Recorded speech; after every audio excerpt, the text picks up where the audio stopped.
Moi, j'étais encore plus sidérée qu'on puisse tenir à mon égard ce type de propos le soir même des révélations de l'affaire Baupin, avec des élus qui, en plus, font référence directement à cette affaire pour recommencer sur des blagues machistes, sexistes et graveleuses. Je n'ai pas donné les noms parce qu'il y a eu un emballement médiatique assez important, comme vous avez pu le voir.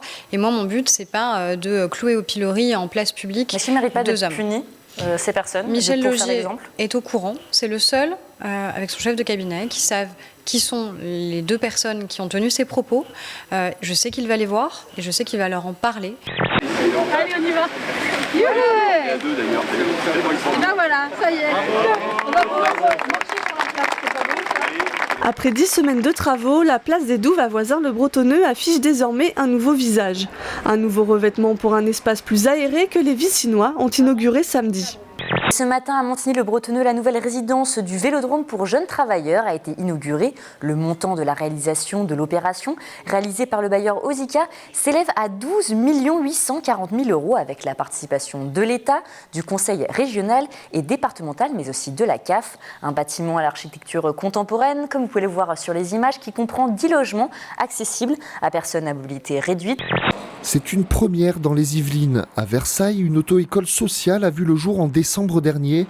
Un dispositif d'insertion partenariale porté par le conseil départemental et soutenu par une aide de 200 000 € du Fonds social européen. Cette auto-école sociale, comme son nom l'indique, tire son importance du fait que l'accès à l'emploi est totalement empêché par l'absence de permis. Surtout quand on est en grande couronne de la région parisienne, parce que l'offre de transport en commun est insuffisante. Pour la créatrice, c'est comme un retour aux sources. Originaire de Versailles où elle a grandi jusqu'à ses 17 ans, Agnès B a ouvert le 10 mai dernier la première enseigne de sa marque dans la ville du Roi-Soleil, 40 ans après l'ouverture de son premier point de vente à Paris. J'ai voulu rester un peu versaillaise, justement. Alors on est resté dans des tons, c'est gris clair que j'adore, les volets gris clair comme ça. La maison est jaune pâle, alors on est resté avec des stores jaune pâle. On a voulu coller au contraire à l'architecture, au lieu de plaquer un truc qui aurait été différent.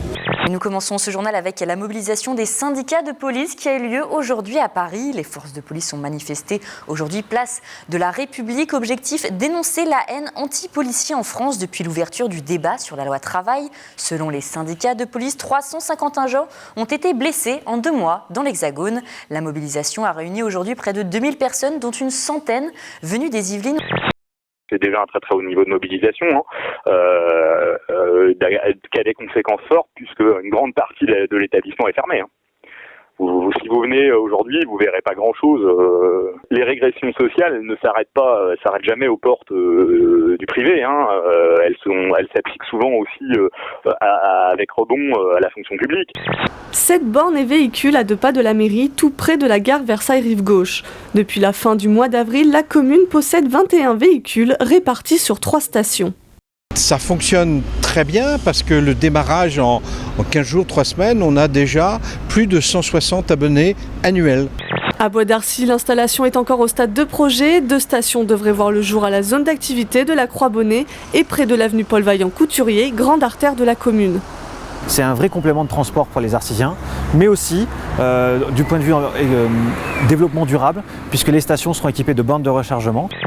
La famille Thoiry s'agrandit. Le parc zoologique yvelinois, qui recense plus de 800 animaux et 120 espèces, a enregistré 37 naissances en 2016, dont une dizaine depuis le début du mois de mai.